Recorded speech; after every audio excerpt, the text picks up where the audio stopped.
পৌরাণিক কাহিনী অনুসারে ভস্মাসুর নামে এক রাজা ছিল। সে ছিল খুবই শক্তিশালী। নিজের শক্তির দ্বারা সমস্ত দেবতাদের ধ্বংস করার জন্য তিনি মহাদেবের ঘোর তপস্যায় বসে। আর তপস্যায় একসময় ভগবান শিব সন্তুষ্ট হয়ে তার সামনে প্রকট হয় এবং তাকে বর দেয় যে সে তার হাত দিয়ে যে জিনিস স্পর্শ করবে সেই জিনিস সঙ্গে সঙ্গে ভস্ম হয়ে যাবে।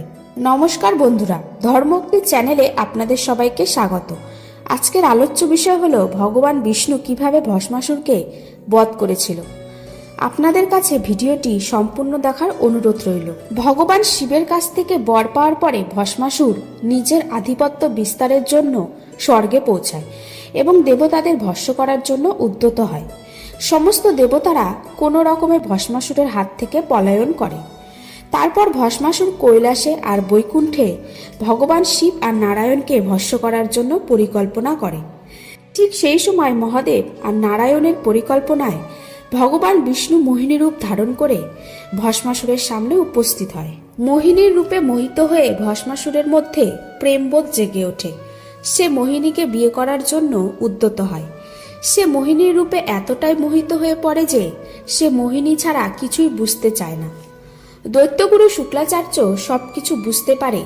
সে বুঝতে পারে যে মোহিনী আসলে স্বয়ং নারায়ণ। সে ভস্মাসুরকে সচেতন করার জন্য বলে যে মোহিনী আসলে স্বয়ং নারায়ণ। এই কথা জানা সত্ত্বেও মোহিনীর রূপে মোহিত হয়ে ভস্মাসুর তাকেই বিয়ে করতে চায়। তারপর একদিন ভস্মাসুর মোহিনীর সামনে বসে মোহিনীর নৃত্য দেখতে থাকে। নৃত্য দেখতে দেখতে ভস্মাসুর এতটা আচ্ছন্ন হয়ে পড়ে যে সেও মোহিনীর সঙ্গে নৃত্য করতে শুরু করে দেয়।